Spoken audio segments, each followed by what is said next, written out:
Well, the domestic football is gone, but we sure haven't. There's still plenty to talk about, and we'll be covering it all here on the Anglo-Italian pod. As always, my name is Rory, and I'm joined by my very good friend, Adam. Hey, Rory. I think I'm going to kind of collapse when I saw the new prices of the Poland national shirts. However, it's been causing a bit of a storm, these shirts, because if we kind of look at England, apparently it's wokeism, isn't it? Oh, everything's woke. Everything's woke. If there's anything you even slightly don't like, woke. It's the wokerati that are running everything. Well, maybe it's the wokerati who are trying to skin kids for 120 euros or whatever it is for the kit. That honestly, when I saw the price of the England one, and then Poland was like, "Hold my beer," and upped it. Yeah. It's just incredible, isn't it? Like, I think I'm someone who likes to kind of collect football shirts. I like to kind of get the authentic football shirts. Not like I just like getting the real football shirts, but it's very, very close and getting to the point now where I'm just like, well, I have very little choice but to buy the fake ones. Like the fakes, yeah, exactly. The first thing I saw when I saw, especially the England away kit, like the blue one, right, the gold badge, it's like slightly gold badge, right? It looks just incredible. I was like, right, I'm definitely buying that kit. Well, no, I'm definitely not buying that kit now. I'd like not at that price. Do you understand? Like, do you know how they can rationalize this? Like, if you think about it as just any other T-shirt, 120 quid is mental. It is absolutely mental. I've not seen a justification for it, to be brutally honest, Rory, but I think it's obviously the same old excuse that everyone kind of uses, which is inflation. The cost has risen, for example, and they'll probably blame the black market for it because they'll kind of claim that because of that, that's driven up costs because not as many people are buying these shirts. But yeah, 124 quid for an England shirt seems very steep. You might want to wait until the sales happen, right? By which point England probably might not be there at that point, right? But the same goes for the Poland shirt. I'm not necessarily a fan of the design. Obviously, I think the red shirt. I quite liked it, I think the red shirt is nicer out of the two. The reason why I don't like it is because it just feels minimalistic and almost like the same template that they use, and it's not very innovative. Like if you look at the French shirt, which I really do like, for example, I think there's a lot more imagination going on with the shirts, even to an extent. If you look at, say, Italy's edition, it's always been kind of a bit unique, different. It's not going to be everyone's palette of taste, for example. But with Poland, we almost seem to have just one template, which is white and red, or red and white. Or maybe we'll just put a line of reds down the sides, We've never seen much innovation from Nike, it's fair to say. I think my best ever shirt from Nike, and I still struggle to see this shirt because it was a centenary shirt, which was red and white, but halfway down the center of the shirt. So one side of the shirt is white, one side is this red. That's a bit of a Marmite one for Poland fans. Some people like it, some people don't, but as ever with football shirts, I still love the bloody collection myself. And as people that watch this will know, we go through quite a lot between us. I mean, even you have some in the background. So, yeah, it's beautiful, isn't it? I feel like we do all right. But whenever it comes to, like, I was talking because Tom, the friend of the show, was over for the weekend, of course. We were talking about football shirts. And I was like, I want to expand my collection. But then Adidas have just been knocking it out of the park so hard with Arsenal. Like every time they release something, I'm like, yeah, okay, I'll get it. I've got so many training kits and stuff now. I'm like, all my money just keeps going to Arsenal. I'm like, no, basta, right? I need to kind of, I need to start expanding my horizons again. But then I saw the leaked kits, proposed leaked kits for next season. I was like, God damn it, Adidas, you've done it again. You're going to be taking money out of my wallet. Some of them look incredible. But guys, as you can tell, we're talking about football shirts. There's not a lot to talk about this week. I'm sure we'll still find stuff. Of course. But we are taking this opportunity to kind of not talk about international football. We think it's a good opportunity to take a breather, look at Serie A, and look at the state of play heading into the final 10 games of the season, or the final stretch. Some teams have games in hand, but the final stretch, and see what we think the state of play will be. Who's going to get relegated, who's going to get into Europe, what the matchups will be, and how we see it going. We've spent quite a lot of time on Excel, building these spreadsheets to try and see what we think will happen. So that's the plan for the show, a deep dive into the relegation battle and the race for Europe. Adam, anything to say before we go for a break and head into the relegation battle? We'll see you on the other side.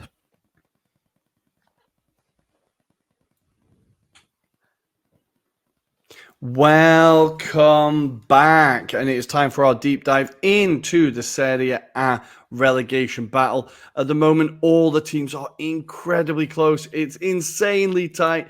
From 13th to 19th are separated by 5 points as it stands. And well, a lot of these teams play each other. There's going to be some great matchups, and we're going to take a little bit of time to see how we think these teams will do. So the teams that are included are Lecce, Udinese, Verona, Cagliari, Empoli, Frosinone, and Sassuolo. We're kind of taking Salernitana as red, that they aren't going to make their way out of this battle. So we're focusing on 13th to 19th. Now, obviously, we've seen the only team amongst them that got a win in the last game week was Lecce. But Udinese, Verona, and Cagliari and Sassuolo have all got wins recently. So some teams that are starting to find the odd performance. But with the relegation battle, as always, it's going to come down to consistency. So does that give Udinese a head start, seeming as all they do is draw? I don't know, mate. I don't know. The reason why I say I don't know is because I've got them actually down to go down out of the league. When I've been kind of doing the analysis, I think we've always been joking on this podcast about how they always generically kind of draw their matches. And that's pretty much been the kind of theme of their season, because if you look at it from a kind of overall kind of bird's eye view at the moment, they've only got 4 wins all season. So 1 win being recorded at home, which is pretty poor by their standards. But what was kind of really coming to the forefront when I was kind of sat down and looking into detail is that they seem to lack that kind of creativity in the middle of the park. So there's a lack of contribution from midfield. They also don't have as many shots on goal, for example, in matches. So that's a concern. That's one of the elements to kind of be aware of. But also, I suppose, when you're looking at the other end, they're the team that concede the most shots per game. So it's 12 shots per game that they're affording to their kind of opposition team. So that's not great. But another kind of worry could be here, Rory, when you consider what Udinese generally play like. And I think if my comparison here is from last season to this season, for example, they have the least amount of possession per game as well. So 40% on average is how much they have of the ball. That's not necessarily a bad thing, because we know there's been teams that are a bit more direct, for example, that don't necessarily need the possession. However, they do struggle with that element of not retaining the ball, so the accuracy is quite poor. And what was fascinating, actually, Rory, when I was looking into it, they have also the most dribbles of any of the sides that are in that kind of 13th place to 20th spot. So this kind of suggests that whilst they might not have a lot of the possession, they've got a lot of willing runners as well. So it's basically the end product that seems to be the issue with Udinese. And I think when you consider the players that I had last season, for example, Pereira, for example, was probably on his best form for Udinese perspective compared to this season. They lost players like Beto, for example. I think that was a huge loss when you kind of look at the grand scheme of things of goal scoring contribution as well. But one other point, Deulofeu is a massive miss from comparison as well. But one other thing I want to kind of just draw on, which was an interesting stat, was they're the most ill-disciplined side in Serie A as well. They've accumulated the 4th most amount of yellow cards. So this is interesting, but also 3rd most for red cards. And they can see the most fouls per match as well. So it's 13 on average per game. So there's a lot to kind of think about with Udinese. I know we kind of joke about them just being draw specialists, but when you kind of look at that, you kind of think, wow, there's a lot to kind of consider. And Cioffi obviously being in charge, I don't know. I just don't know if he inspires that side, because you can see the drop off quite drastically in terms of the performances. I think obviously the kind of result that they did more recently kind of gives them a bit more hope. So it dragged them out of that kind of relegation battle to an extent. But they're still within only 3 points off, so to speak. So, only takes one loss and the others to win, and then it drags them back down. I've made it that I think I'm looking at the totals that they've got here versus what I actually predicted. I think they only gain another 7 more points this season based on who they face. I'd be interested to see your thoughts. But yeah, I don't think it's going to be rosy for Udinese. Well, I've got them down to get another 5 points, all draws. But I have them still picking up more points than Sassuolo and Empoli are the teams that I think they get more points in. I think Sassuolo away, Udinese can definitely draw. Verona away, they can draw. Lecce away, they can draw. Empoli at home, I put draw, but I think that could possibly be a win. And then Frosinone away, I think they can draw. Their other games are Inter, Roma, Bologna, and Napoli. Now, none of those I'm expecting them to get anything from. But as we've seen with the Lazio game, now obviously Lazio aren't the most stable team, right? Sarri has left. Things haven't been rosy. We have seen that Udinese are able to just produce a performance. I think there's enough quality in that squad, even if it's not been on show all the time, there's enough quality that keeps their head just above the other teams around them. So if you look at like a striker like Lorenzo Luca, who kind of went under the radar for me, but he's got 8 goals and 3 assists this season. Obviously got called up into the Italy squad, right? Yeah. And I think a striker like him, Florian Thauvin, 5 goals and 5 assists, right? In 29 games, a lot of those kind of substitute appearances, obviously. But again, just that little bit of quality up top, I think they've just got a little bit more than the teams around them. Maybe it's just because I'm so used to seeing Udinese in the league that I'm in my head they're better than they are. But I think the other thing as well is that they are only drawing games. And I know obviously the key bit is getting that extra goal, but they're not getting battered.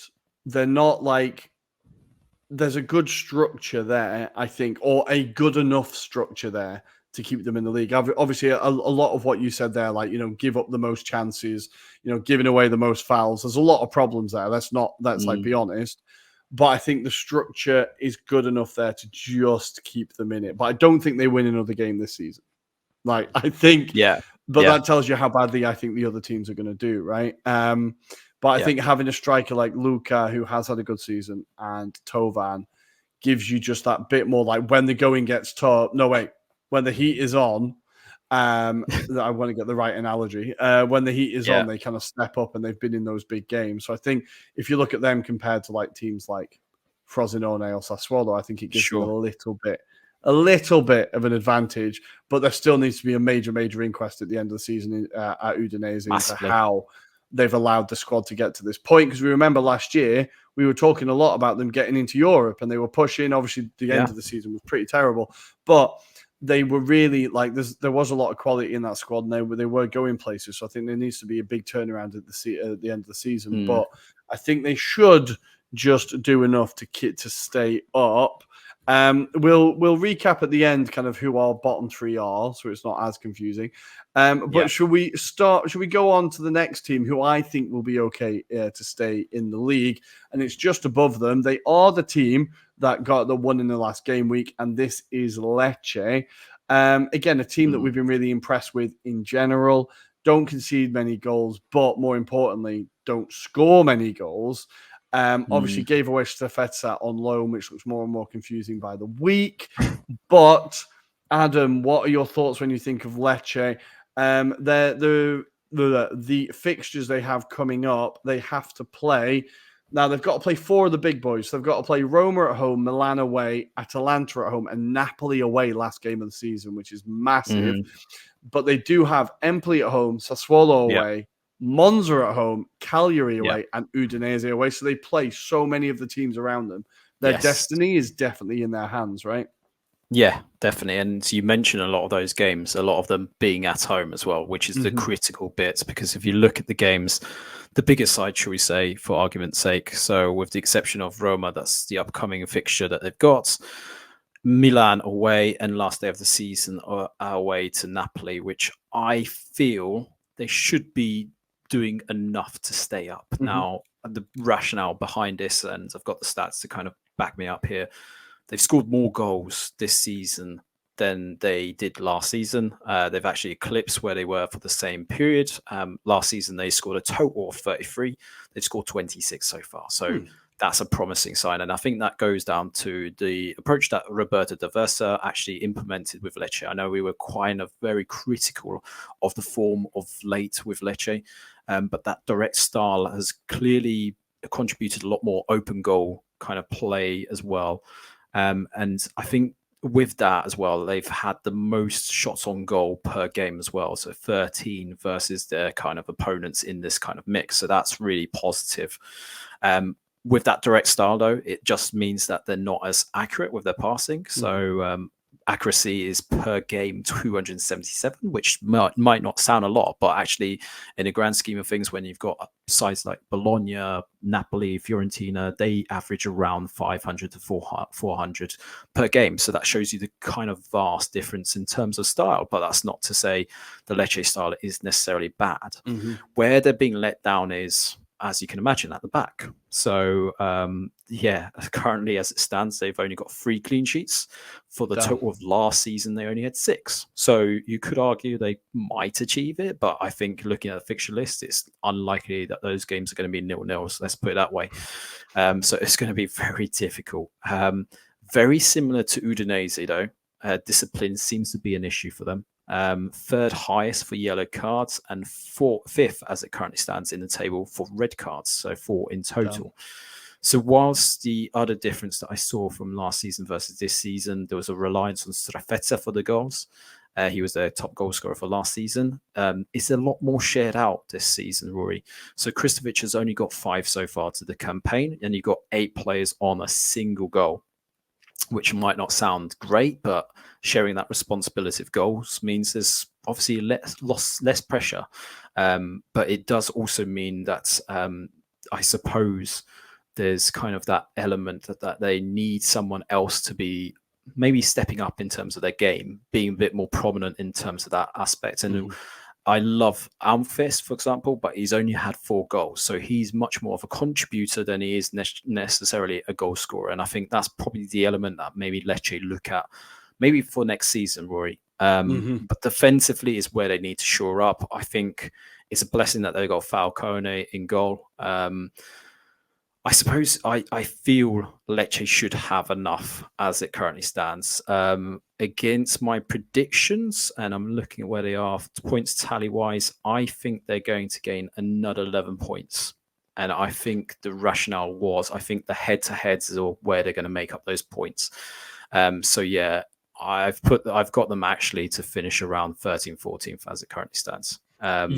So yeah, I'm pretty sure they should be enough, but you never know. One bad result or a series of bad results, they could be dragged into it. But what's your thoughts naturally on this one? Yeah, I've got them finishing where they are. I've got them 13th. Yeah. I've got them picking up another 9 points, basically. So a win against Empoli, a win against Sassuolo, a draw against Monza, a draw against Cagliari away, which is, I'm still doubting that because Cagliari away is a difficult one. And of course, a draw against Udinese at home. I think they will get, I think they've got enough quality there. And as we saw with Gotti coming in and getting off to a winning start, even though it wasn't like, the toughest game, it wasn't like, but just getting that win under the belt and being like, right, okay, clean sheet, win, something to build on, go. I think it kind of reminded me of like, the Palace situation where for a brief second, it looked like they might get dragged into the relegation battle. Then they won one game and everyone was like, oh, okay, they won a game now, they're fine. I just feel like with Lecce, I got that vibe. It was like, okay, we've got that win. Yeah. Now we're okay. We just need to keep it ticking over. So I think Lecce should be fine. But yeah, there's going to be, again, with all these teams, there's going to be huge inquests in the summer, right, of trying to improve what they've got. I think it's mad to think that like last season, Lecce had like Umtiti, right? And you think like someone like that just provides so much more experience. Massive, really just a character like that. And you think maybe this season they haven't really brought in that, like that recruitment hasn't been maybe not quite as good, but then players like Kristovic and Almqvist have stepped up. I think Banda, again, is a player who I really like. He just needs to, his final ball just needs to be, like, his end product just needs to be a bit more a bit more consistent, because he can be very, very frustrating at times, but a very, very exciting player. Let's leave Lecce there. So we think Lecce, Udinese, they are, well, we disagree on Udinese, but Lecce we think are safe. Let's go for my favourite team, and the team that I think are never going to be in trouble, slightly below Udinese in 15th position. We have Hellas Verona. Now, I need to find them. Here we go. They are playing 5 of the current top teams in the league. Oh, no, 4 left, sorry. So 4 of the top teams, kind of the teams around the top 6, 7, 8, and 4 of their own rivals. So they have to play Atalanta away, Lazio away, Fiorentina at home, and Inter at home on the last game of the season. Hopefully, Inter have nothing to play for on that game. And for the teams around them, they have Cagliari away, Udinese at home, and Salernitana away. Between that, they have games against Genoa and Torino at home. Now, I'm looking at this and wondering what kind of mood I was in. I was being very, very optimistic here. I've got them with a win against Genoa at home, a win against Torino at home, and a win against Salernitana away. The Genoa at home, I'm thinking purely because Genoa have got nothing left to play for this season, really. And Torino at home, because you never know what Torino are going to do. The other points, I've got them drawing against Cagliari, and of course, a draw against Udinese. Of course. So for me, by my reckoning, Verona are going to finish around 15th, and they'll pick up an extra 3, 6, 9, 10, 11 points by what I think. As I said, like, I've talked about this squad a lot. I think, again, we've just seen with this a team that did have a big kind of review, but halfway through the season, with this huge influx of players, the way they've managed to transition them all in and kind of get even better results, I think has been really, really impressive. Folorunsho, that guy is having a really strong ending to the season. I think he's kind of eyeing up a look, Napoli, you can play me kind of vibe. Yes, sure. He's really, really going for it. A player like Suslov is someone who I think possibly might not be at Verona next year, because I think he's really, really standing out in that midfield, like the quality he showed. They just need to get a bit more out of Noslin. He scored last game, which is good. Yeah, sure. He shows a lot of promise, shows a lot of fight. It's just, again, the end product not quite there. But I think, again, there's just enough quality there. And with Montipo in goal, and the 2 centre-backs, I can never remember their names. I apologise. I think there's just enough quality there to keep them up. But what are your thoughts on Verona? Yeah, when I was looking at it, and I had to remind myself, why did I put this? But I put as my notes, statistically, Verona are better than last season, which is the rationale. Obviously, Verona were in that playoff match against Spezia, so that was one of the reasons. But they're also better away from home this season, Rory. Last season, they only won 1 match all season. They've won 2 this year. So far, they're doing a lot better. Defensively, a lot stronger with Marco Baroni. 7 clean sheets, which is 1 more than they achieved last season as well. So that's already an up on that respect. Given the kind of aspects of Hellas changing a lot of the personnel as well, I mean, we constantly kind of question Hellas Verona's kind of integrity and whether they stand a chance of actually staying up in league. But you have to give a lot of credit for Marco Baroni and the way he's managed to, in spite of everything that's been ongoing, behind the scenes, selling players and having to get new personnel in, getting them to gel in as well as they have as well. I think that's credit to him and the style of football that they do as well. As you mentioned, Folorunsho is the pivotal kind of aspect for Hellas and the way they approach games. Obviously, he's one of the highest goal scoring players at the moment as it currently stands with 4 goals, which says a lot about how he's kind of made them a lot more kind of goal heavy in that respect. The one thing that I did pick up on, though, is the opportunity, which is they don't score enough from set pieces. And this is indicated by the fact that they're aerially, there's 3rd strongest behind the likes of Inter and Atalanta when it comes to these kind of aspects. So whilst they are really aerially quite strong, they just don't make the most of it. And I suppose that's the area of opportunity. If you look at how I think Hellas generally play, it's a lot more fluid, I would describe it as.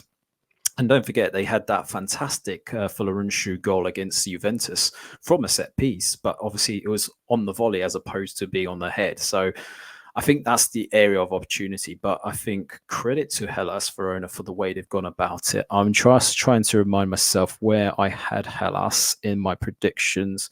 So I had them to score another 10 points, and that would safely put them around the same position as they are right now.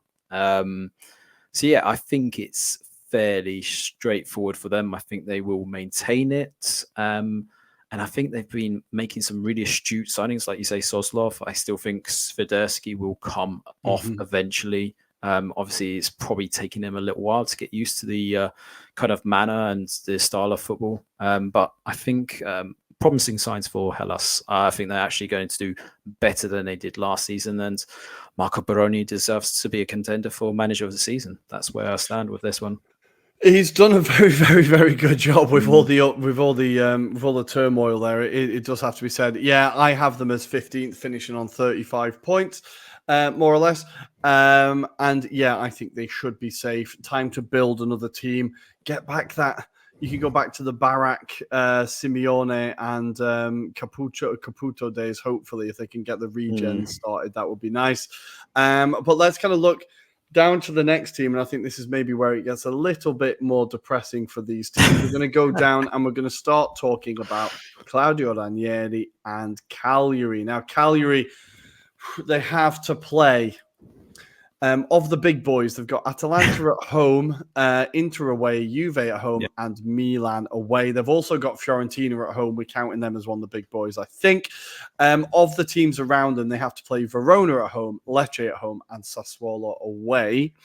But in between that, they have a game against Genoa. So they've got some really tough games coming up. As I said, 4 of the top 6 or 7 teams in the league to play against. The thing for me that works in Cagliari's favor is the fact that playing in Sardinia is such an issue for so many teams. Yes. It is not an easy place to go to. They've picked up, I think, 99% of their points this season have come at home. We've seen incredible comebacks against Frosinone, the 4-3. We've seen incredible comebacks against, they kind of almost allowed a comeback against Salernitana, but they did get the win. We've seen some great games over in Sardinia, and I think there's a lot of teams going there that will not be looking forward to that trip. I think Fiorentina at home, I had to say a Cagliari win, because if Cagliari have anything to play for, it's on the last game of the season. If Cagliari have anything to play for, and Fiorentina being Fiorentina, I think Cagliari get a win there. But I'm just looking, playing Lecce at home and Verona at home, maybe I should have put those down as wins, because I think Sardinia is that tricky a place to go to.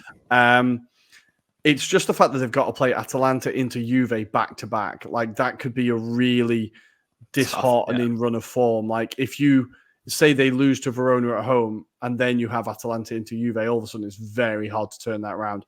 And God knows where they could be in the table by that point. Like, how do you see it with Cagliari? I feel like they do have a strength that other teams don't have, as I said, which is their stadium. Certainly. That was the number one point that I had in my notes. I suppose the thing that will favour them when I'm looking at it is that they've only got 3 away games left in terms of their fixtures, so that might work in their favour. They've only secured 5 points away from home.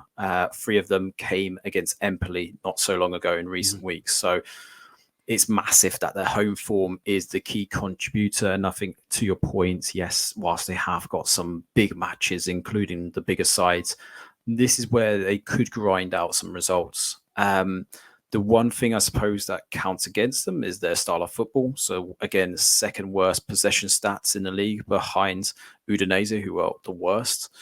XG has them actually mid-table, so they actually create a lot of opportunities, which, I think we can definitely resonate with when you consider the games that they've had, like you alluded to. You've had the Frosinone match, Salernitana.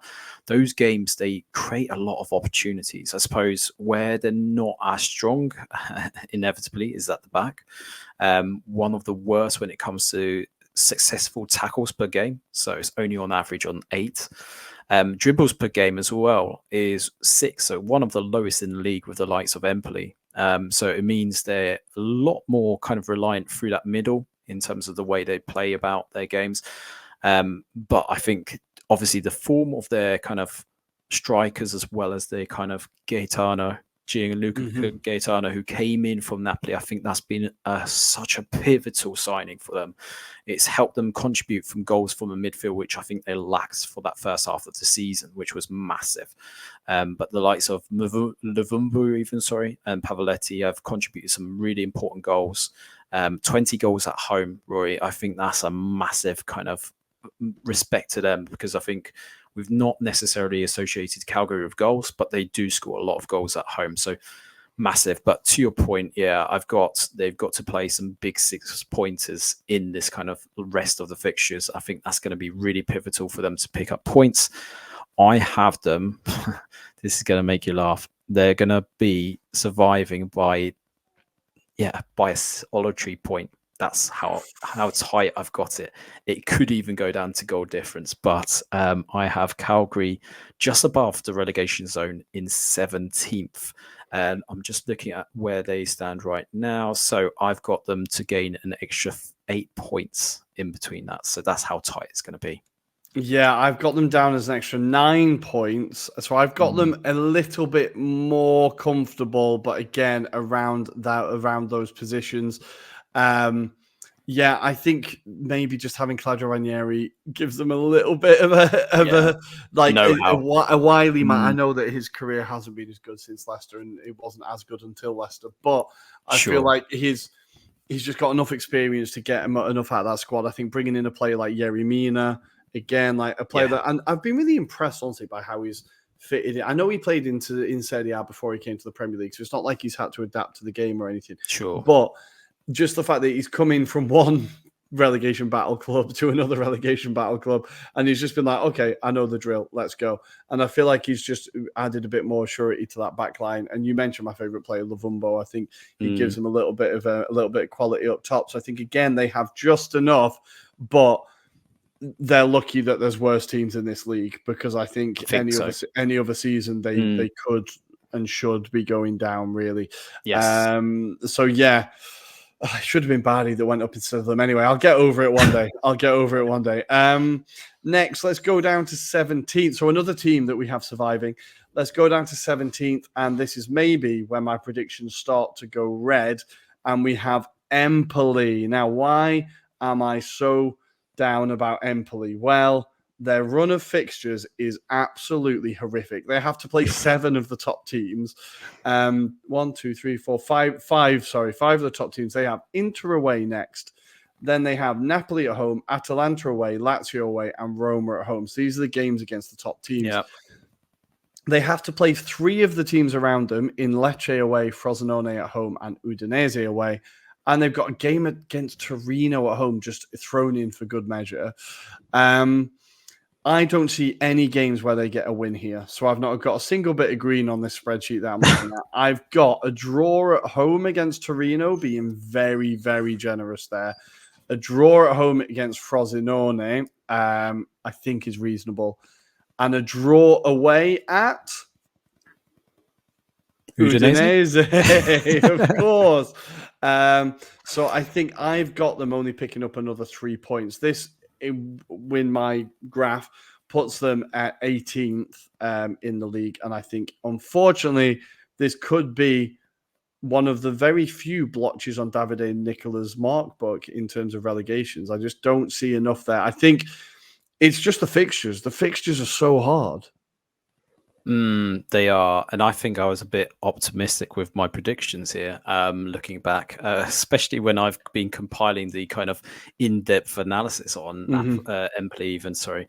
So yeah, this has been their worst season when you compare it to last season. So far, they've conceded 43 goals this season. Last season, they conceded only 46 for the entirety of the season. So you can see where they've been generally dragged into this relegation battle. The also other element is the lack of clean sheets. So they had a 7 total for last season. They're too short of it this season. I don't think they're going to get another clean sheet, it's fair to say. But they did gain another one under David Nicola. So that kind of shows you that he has had some sort of an impact.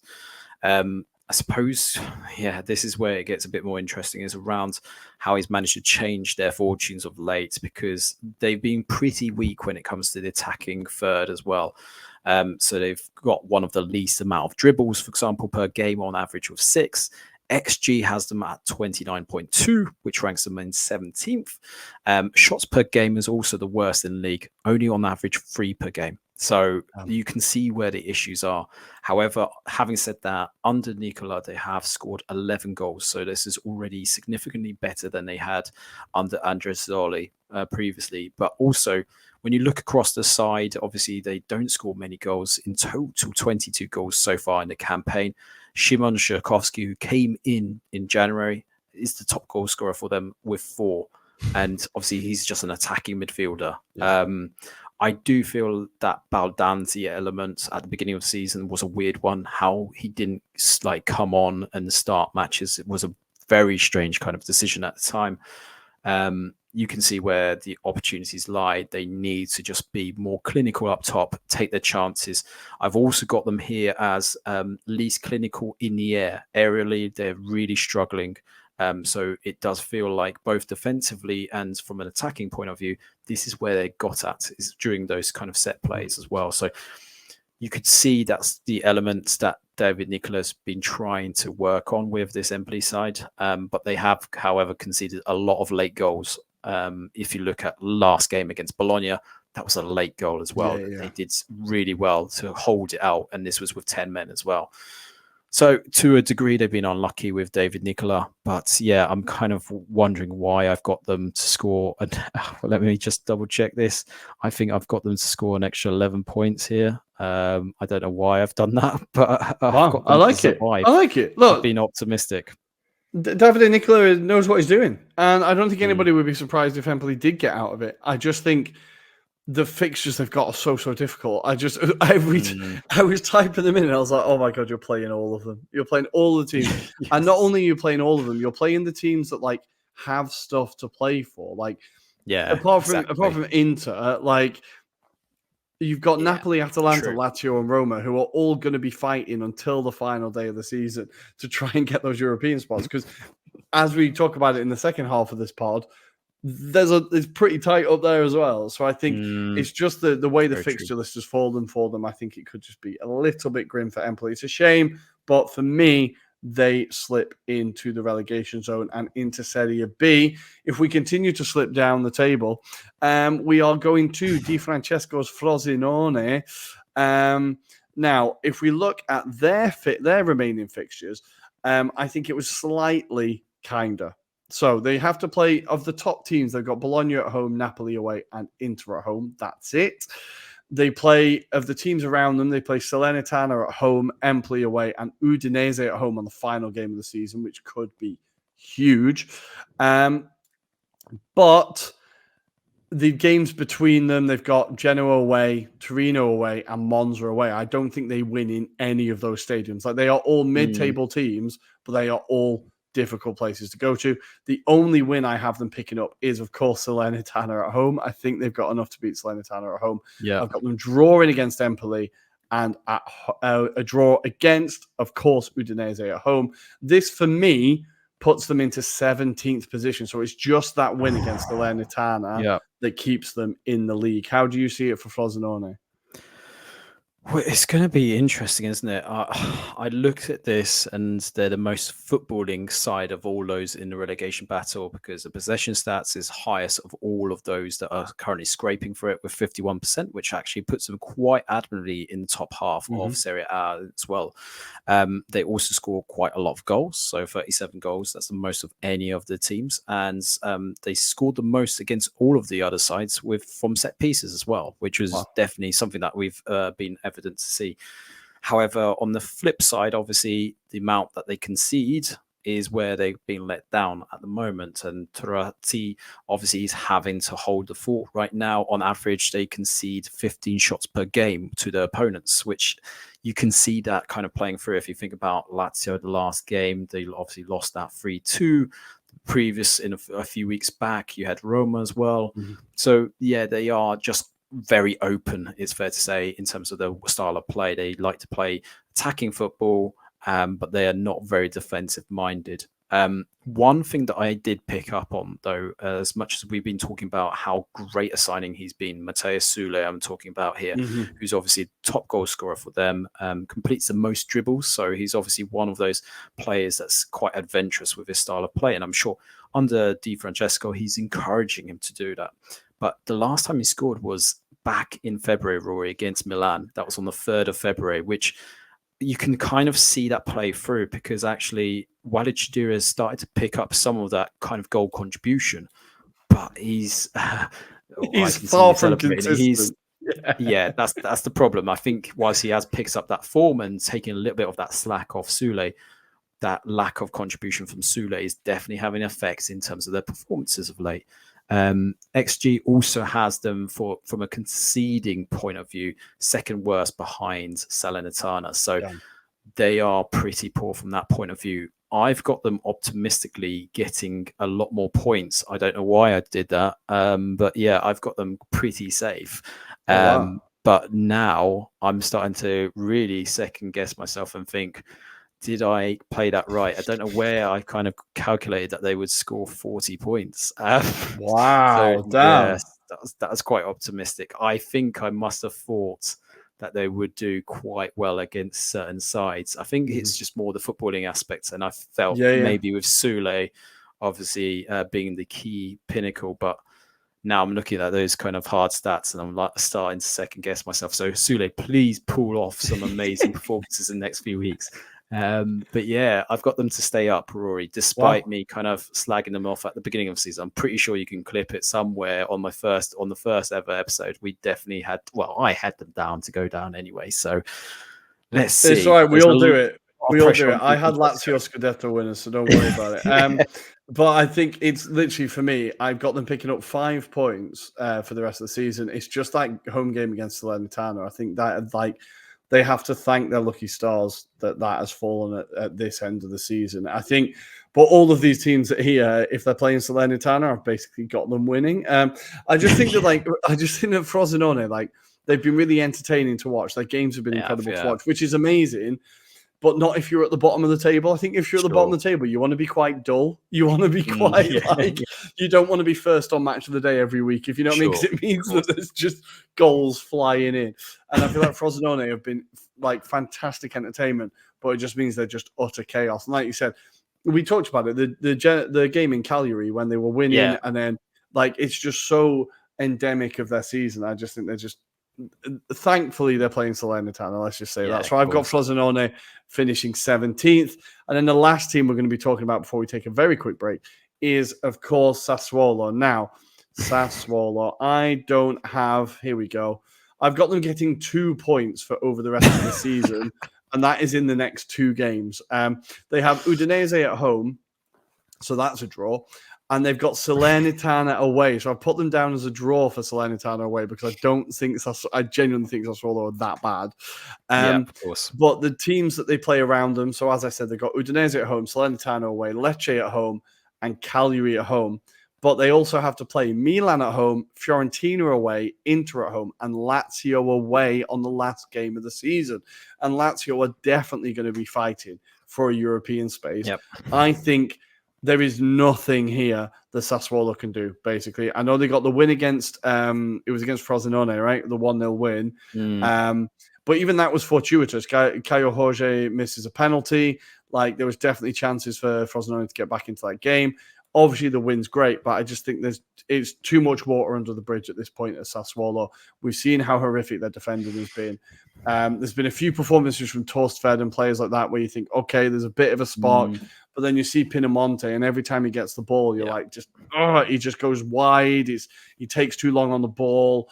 It's just not his first touch is loose. It just feels like everything is kind of going wrong at that club at the minute. So I think Sassuolo stay exactly where they are, basically, until the end when they go down, right? How do you see Sassuolo going? Yeah, I think it's caught up with the Nero Verdi. I mean, we've kind of loved their kind of style of football, right? And I think that kind of open style of football has been kind of neglected to the point that they've kind of over-relied on it over the kind of last season and a half. So, you can kind of look at the stats and that kind of brings it more to life. They've only had 2 clean sheets all season. That's how bad they've been. And that's probably on par, I'd say, with a Sassuolo side. They don't normally have a clean sheet to their names half the time. But they don't kind of have the same impacts in the final third, for example. So most kind of shots they have per game is on average 4. So, they haven't been the kind of attacking selves as they normally would do. Interestingly, Pinamonte is now level in terms of top goal scorer contribution from a Sassuolo side. They're going to have to lean on him now for the rest of the season because Domenico Berardi is injured. He's out for the rest of the season. So that reliance, although removed from Berardi, they're going to have to rely on Pinamonte going forward. And I, like yourself, I feel obviously certain players haven't played to their strengths or potential. Loriente, for example, is a prime example of we expected a lot more from him. But the form away from home is where they're being let down. In total, 8 points is all they've achieved away from home. And that's 2 less than Calgary, who we've been kind of saying, Calgary not getting a lot of points away from home. 2 wins, but this is where they kind of let down. They concede 31 goals. For last season, during the duration of the campaign, they only conceded 38 away from home. So that kind of shows you the story that I think there's going to be more than 38 this season that they concede away from home. But also the home form, if you look at it, I mean, it's not pretty. It's not pretty. I'm like yourself. I've got them down to go down. And it's a shame, but I can see their team being picked apart. Forsberg is a player that I really do admire. I think he'll do a fantastic job for whoever it be in Serie A. And they've got a few pockets of players, right, Rory? It's going to be interesting to see. And I think the problem will be is the element of dealing with Sassuolo, who will want to make money out of these players as well. So it might not be so easy to kind of say, you've been relegated, we'll pick that player to play in Serie A. I don't think it's going to be that simple. But players like Berardi, I would expect will push that move if they are relegated. And I think it's the end of the line for Sassuolo. Yeah, I think it's a really difficult one with Sassuolo, because they're a team that's kind of been bankrolled by Mapai, and the supporter base just isn't there. It's a tiny little town in Emilia-Romagna. It's not.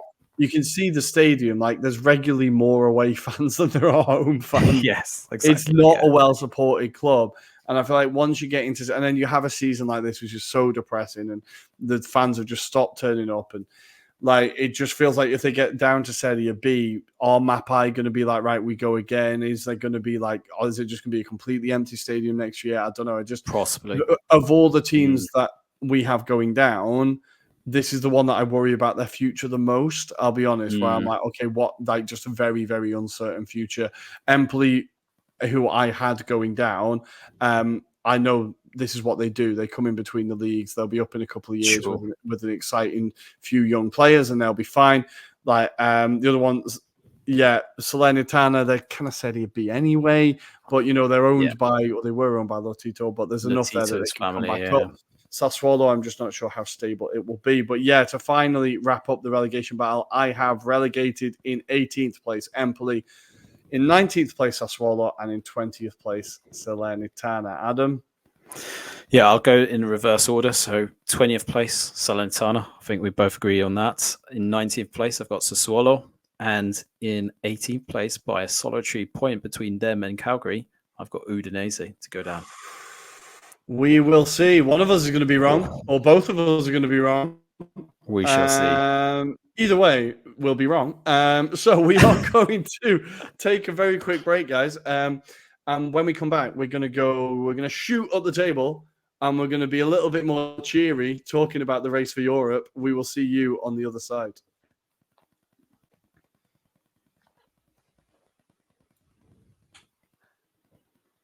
Welcome back, and this time we're a little bit higher. We're right at the top of the table, and we are focusing on the also incredibly tight race for Europe. Now, we have kind of cut the line off. We are looking at 4th place Bologna all the way down to 9th place Lazio. Now, Lazio and Fiorentina are both on 43 points. Both really, really, really struggling for consistency. Lazio with a new manager, so maybe a bit of a bounce to be had there. but both teams a solid 11 points behind fourth place Bologna. Adam, do you see either of these teams finding the consistency it will take to get them and force themselves into the European battle? It's going to be difficult, isn't it? I think they're very much reliant on those teams above them to drop points. What may help them in their cause is the teams above them having to play some extra games. For example, like Roma playing Europa, Atalanta still in Europa. Obviously, Fiorentina themselves are in the Europa Conference. So that may also play a part. But don't forget, there's also the Coppa Italia, where we've got the likes of Fiorentina still involved, for example. So it's going to be massive, I think, these fixtures. When I was looking at this is not easy to predict. This is why I haven't actually predicted where these teams are going to finish, to be fair, Rory. But between Fiorentina and Lazio, you've got two kind of different philosophies, right? And I feel like the new manager bounce may work in the favor of Lazio, purely because I think Tudor will get performances out of this squad, maybe getting the players more accustomed to roles that maybe they prefer to play in as well. It feels like they were against Sarri's style of philosophy, and that might play a part in terms of rejuvenating their season. With Fiorentina, as probably evident with the Roma game, they just lack being clinical. And that's been the biggest element of their story, is that they're just not taking enough of their chances, and when they do have the chances, you don't necessarily have the firepower behind it. And sometimes you've also got the inconsistency with Italiano in terms of the personnel. He's never had a consistent back line, for example, which is probably playing a part in how stable they are at the back.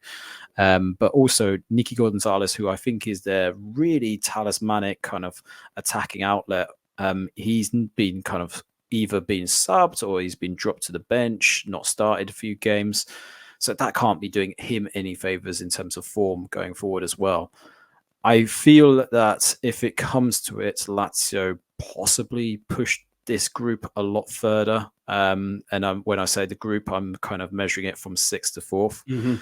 But I feel like Lazio are more likely to be in that 5th, 6th spot rather than 4th place. I mean, how do you see this? Well, I think I've got them picking up another 3, 6, 9, 12, 15, 16 points as the season goes on. So I've got them having a pretty good end to the season. They've got to play Juve at home, then Roma away, and they've got Inter away. So those are the teams that are around them. But what works in their favour is they've got quite a few teams towards the bottom of the league, and they're all at home. They've got Salernitana at home, Verona at home, Empoli at home, and Sassuolo at home. So I think those are all games that they can win. The only games I've got them losing are the Roma game. I think Derby d'Italia, I think De Rossi just gets that over the line. Roma have just been a bit more consistent. Monza away has got Lazio loss written all over it. Yes. And Inter away, I think Lazio, even though their record against Inter in general is pretty good, I feel like they're still just not going to quite have enough there. But I think I've got them down for just a very good end to the season. But I just think, again, the damage has kind of been done by this point, and they're relying on a lot of teams above them to drop more points, which I just don't see happening. So I think it will be a positive effect of Igor Tudor. Just won't quite be positive enough. That Roma derby, I think if they win that, then they're putting themselves firmly in the conversation. But I can just see Roma getting that done. For Fiorentina, there's just 0-0 consistency. Again, they've got to play Milan at home, they've got to play Juve away, they've got to play Napoli at home. And they've got a few of the teams towards the bottom. They've got Salernitana, Sassuolo, Cagliari away on the last game of the season, which, of course, the one I said I think they're going to lose. And, of course, they've got the postponed game against Atalanta due to the sad passing of Barone. Which, I think that being against Atalanta, again, is just a direct rival. So I just don't think there's going to be enough there for Fiorentina to get over the line, unfortunately. But I do have Lazio finishing 8th and Fiorentina 9th. So they do just swap positions, which is nice, I suppose. But let's move up the league and go to what I think could be the start of the contenders. And let's go to Napoli. Calzone, he's come in as the fireman. Can he deliver European football? Well, I've got a lot of draws here. Playing the teams around them, they've got Atalanta at home, Roma at home, Bologna at home, and Fiorentina away. The teams towards the bottom of the table, they've got Frosinone, Empoli, Udinese, and Lecce. I've got them winning all of those, and they've got a nice game against Monza just thrown into the mix. So in total, I've got them picking up 3, 6, 9, 12, 13, 14, 15, 16, 17 points across the rest of the season, but I've got them finishing 7th. With Napoli, we've seen them a little bit more consistency, a little bit more of an idea. They're getting flashes of old Napoli. We're getting a bit of that entertaining football back. Osimhen's hitting his strides a little bit. Sure. Kvaratskhelia looks like his old self. I just think, again, the damage has been done at this point. But I think there's a lot of winnable games there. And of the teams here, I think they are really, really going to put the pressure on. Like Atalanta need to hit form quickly and really find consistency, because otherwise Napoli are going to run up right behind them. What do you think? Yeah, broadly agree with that. I think the damage was, as you alluded to, done by the previous managers this season. That's definitely played a part in terms of, and it's shocking when you kind of can see the comparisons from last season to this season. There's things like clean sheets. They've only achieved 6 this season. Last season was 18, for example, for the duration of the season. There's been a lot fewer contributions, and this is the element I think may cost Napoli, is the fewer contributions for goals. So this season, they've only had 12 players contribute towards goals this season, including Osimhen, who's on 11, Farah at 10. Last season, they had 17 players that contributed with goals. So I think that's playing a huge part. I will allude to this, but I think the Zielinski kind of drop is going to hamper them in terms of, and you can kind of start to see that play out in terms of the kind of amount of goals that they're scoring, with the exception of Sassuolo a few weeks ago. Generally, they haven't scored more than 2 goals per game. So, they're not necessarily keeling off teams as clinical as maybe the previous season. Obviously, under Calzona, I can see an improvement in terms of their style, but I think they've left it too late. Unfortunately, too late to resurrect this season. And as you mentioned, the big games that they've got to still play include the likes of Atalanta at home, Monza away, Roma at home, and Fiorentina away. So those teams that are in around that mix, I think you could see a few draws in those games, which I think ultimately is where they drop the points and potentially is not enough to pull them into that mix. So, yeah, it might be better for Napoli to consolidate for next season, not have to worry about European competition. Although I suspect European competition is needed for a revenue point of view rather than anything else. So if they don't go into Europe, I suspect there might be a bit of a fire sale in the summer. Which might not be favourable to their fan base as well. But yeah, I think it's going to be a difficult one for Napoli. Generally, Rory, I think they're going to miss out on the top 6. I think they lie where they are currently in 7th as well. I have them down as 7th as well, finishing there. I was just looking through their XG stats. The upturn since Calzona has took over is absolutely mental. They're averaging over 2.5 XG a game, and they've had more XG than every single one of their opponents in the last 5 games. So more than Inter, more than Juve. They really are creating a lot of chances and high quality chances. Yeah, absolutely fantastic. Even against Barcelona, they had 3.49 XG. They created a lot of chances. Mental, They just need to get that final touch, right? So I think, signs of promise there for Napoli, but just not quite enough, because you're up against the big boys now. These teams, these are decent. You're not battling against Empoli, unfortunately. But yeah, maybe a positive ending to a overall negative season for Napoli. Definitely. But let's keep moving on up, and let's go to Atalanta. Now, they have the game against Fiorentina.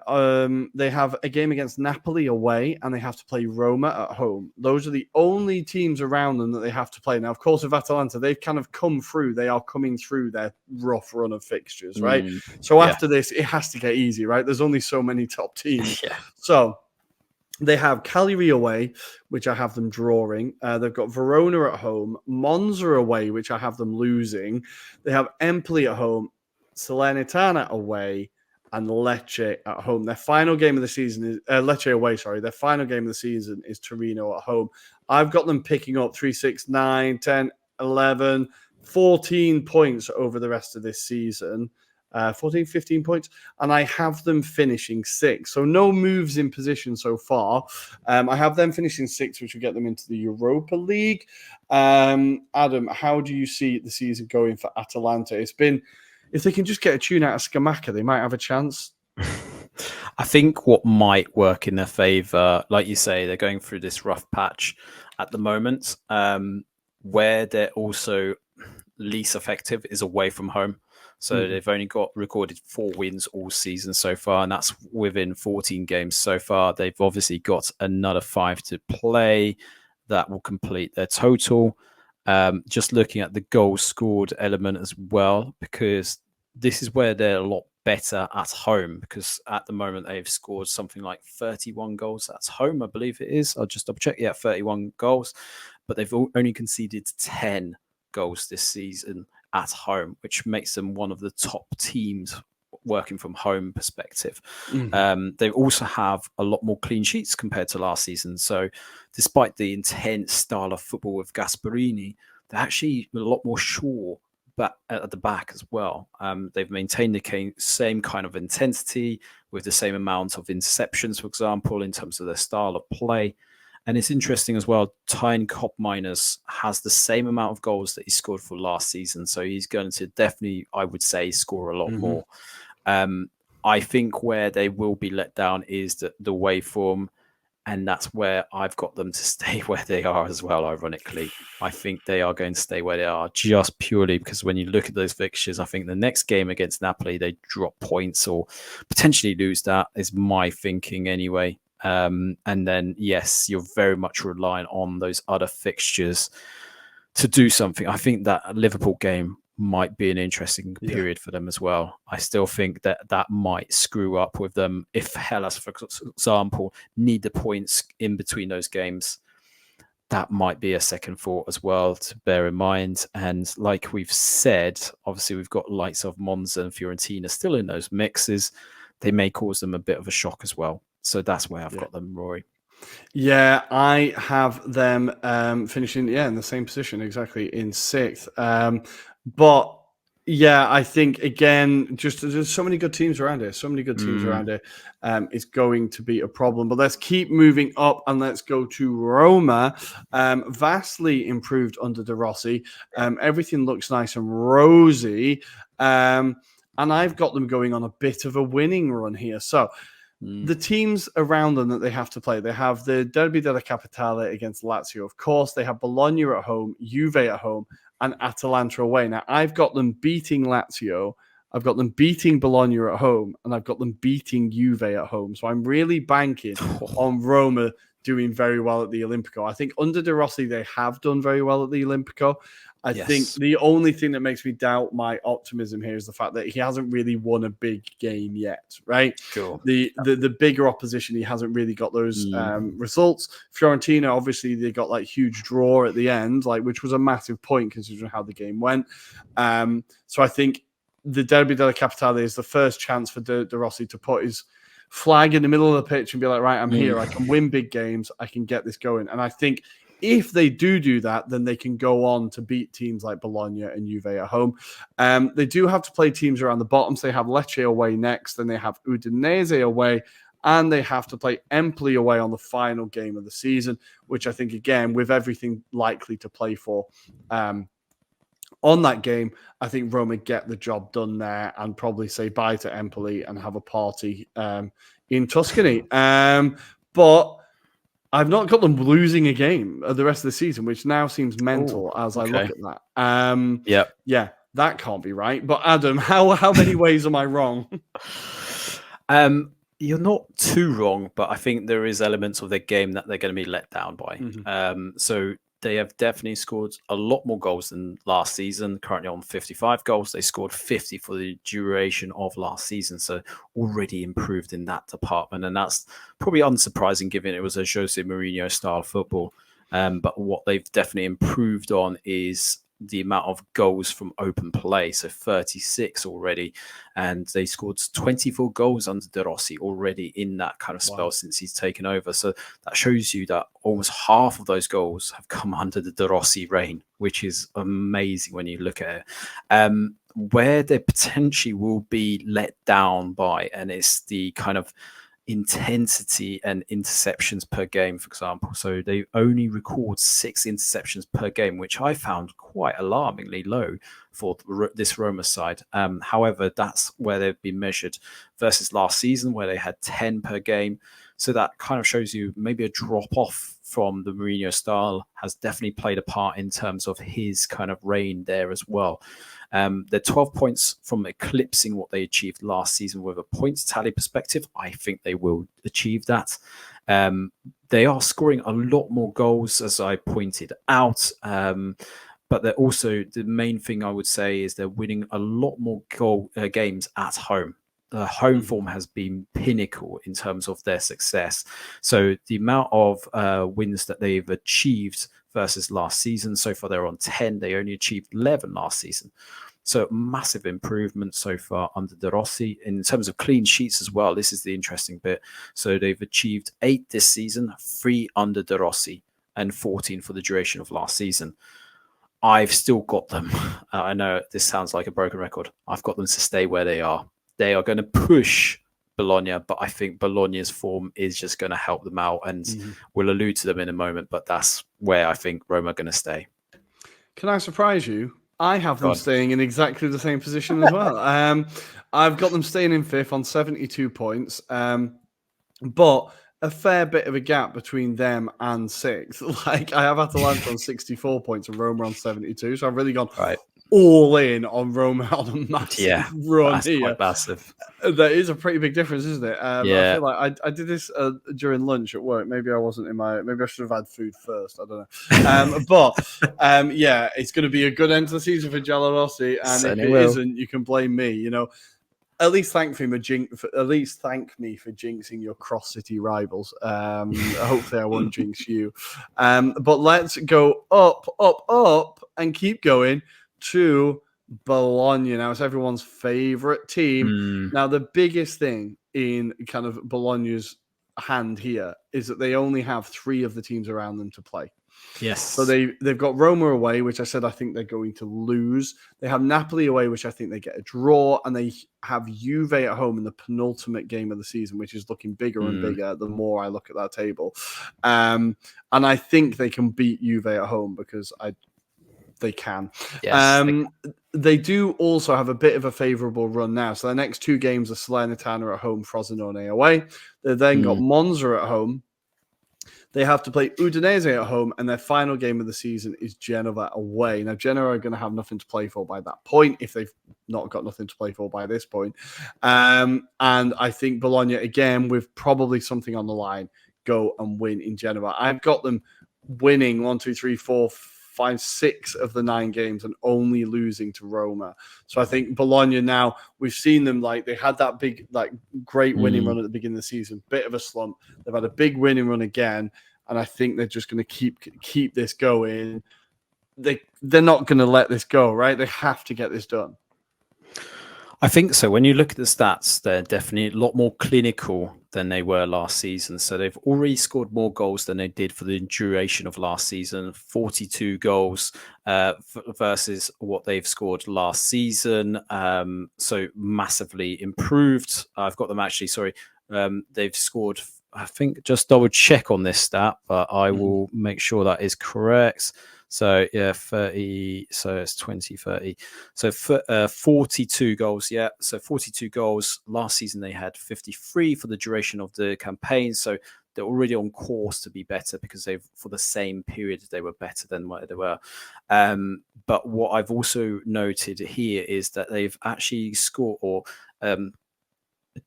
accumulated, should I say, is the right word, more points at home than they did last season. So this is really impressive, but also from a away perspective, they're just 4 short of eclipsing what they did last season. Wow. One part of that is Ricky Orsolini, who's 2 goals away from eclipsing what he did last season. So, and if he does score more than the 2, then he would be having his best season he's ever had in his career. And that's not just at Bologna, but just generally in his career. They also have one of the best defenses behind Inter and Juventus currently, and only conceded 25 goals all season. And in terms of clean sheets, already on 12, which is better than last season where they had only 8. The only element that I did note, though, Rory, was that they need to have more shots on goal. So it seems like when they have their chances, they score from them, but they only average 4 shots on game, which I thought was really low. But it goes kind of show you maybe the conversion is a lot higher than they would normally do. And they currently average around 55% possession stats. So that's about right for them. Like you, I think they're going to stay where they are. I think there's going to be some massive games, obviously, that they probably need to take some points from. But actually, I think they are pretty safe, especially when you look at the form, the momentum. And it'll be beautiful to see Bologna in that top 4 mix. Beautiful. Honestly, the only thing that I've got them here as 4th because I haven't projected Juve's results, but I think they could nick that spot off Juve, and I think they could actually finish 3rd. I think they've got a proper run going at the moment. Juve, they're kind of battling between this, do we really want 2nd? Are we even going to get 2nd kind of vibe? And I think we could really see Juve's season peter out. So I think Bologna, I'm going to say they can actually get 3rd. I think they really, really push the end of this season because they've got some very, very winnable games. So, yeah, hopefully it's not only scraping in, hopefully they do it with a bit of style as well. Or a bit of extra style. They've already shown lots of style this season, haven't they? But yeah, guys, all of that to say that there's going to be one change in position, and it's Fiorentina are going to switch places with Lazio. But we do promise that the end of the season is still going to be worth watching. You know we're always wrong, but hopefully we'll get some of them right.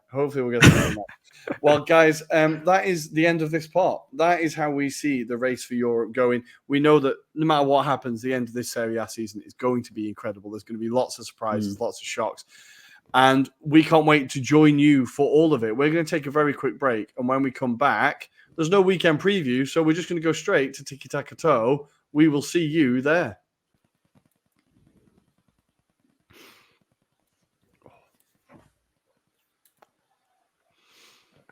And we are back. Welcome to the Tiki Taka Toe quiz. And we were having a slight discussion off record of like, oh, why is there no international football version? Then we realized, of course, you can only play for one team unless you're Declan Rice and Jack Grealish. So the game wouldn't really last very long. But so we've gone for European leagues. So it's just European football in general. And for people who are listening and not seeing, along the top lines, we have Inter, Juve, and Jose Mourinho, managed by Jose Mourinho. And along the side, we have Denmark, teammate of Lukaku, and Copa America, which I hope is played in the Copa America, not won the Copa America, because otherwise I'm not going to get anybody. But unless it's no way, I'm not going to say it. Good. True. So we're going to flip a coin. Adam, you can go first. Okay. I'm going to go for Juventus and Denmark. Lord Bentner. Yeah, get him on there. Niklas Bentner. Nice. I'm going to go Juve and teammate of Lukaku. I've gone in really quick and then realized actually that's maybe a bit harder than I thought. But I'm going to go Paul Pogba. Nice. Okay. So this is interesting. I'm just trying to work out my am I lying myself right? I will go with Inter and Denmark, and I will go with Christian Eriksen. Nice. Okay, I'm going to cut you off maybe and say managed by Mourinho in Denmark, and I'm going to say what's his bloody name? that bang average midfielder for Spurs, Højbjerg. He's Danish, right? Yes, Oof. he is. He is. So that leaves me with to block you, right? So I'm going to go with Inter and Copa America, and I'm going to hope it's the right answer. Javier Zanetti. Zanetti. No. I think it might have to be a player who's won it. Won it, yeah. And I think I might have it. I'm going to go with Alexis Sanchez. Yes, Correct. I've won a game. Boom. Rory wins the game. It's taken a while. All because we didn't know what that spot actually meant, but it doesn't matter. Rory. It's I all really good. wish I just had I just had a moment of caca with that "I belong to Jesus" vest. I should have pre-prepared that. Maybe we could just prepare that. Anyway, yeah, right? you just have that superimposed on. Beautiful. Oh, so happy with that. Nice. We've won a game. Bloody hell. Well done. Miracles do That was happen. quick. Anyway. It was pretty quick. That was the most efficient we've done it, I think. But guys, hopefully you kind of kept up with that. It was super quick round, but there we go. We are finished for today. I think that is everything. All the international football. We will be back on Monday to review kind of the state of play with the playoffs, international friendlies, how much we can moan about Gareth Southgate or laugh that he's going to take over at Old Trafford, whichever one happens. So don't forget to join us on the live stream. Adam, anything to say before I send these lovely people home? I think, yeah, if you've got TikTok, just follow us. But alternatively, we'd love to hear your thoughts because we're planning for next season as well. So it'd be great to get your insight as to what you think we could do as a pod. So any insight, please feel free on our social media channels. Just send us your suggestions. Did you think this episode was useful? More importantly as well, did you think that in-depth analysis really was more useful than your usual pod? That would be great to understand. But any insight will be beautiful to have, and I wish you a great weekend, more importantly. Beautiful. Well, guys, we are going to leave you to your weekend, and I have remembered the quote, don't worry. And we found an incredible boomer-esque quote from Spalletti this week talking about the state of his Italy national team, in which he said, "We live in a world with very little incentive to work hard.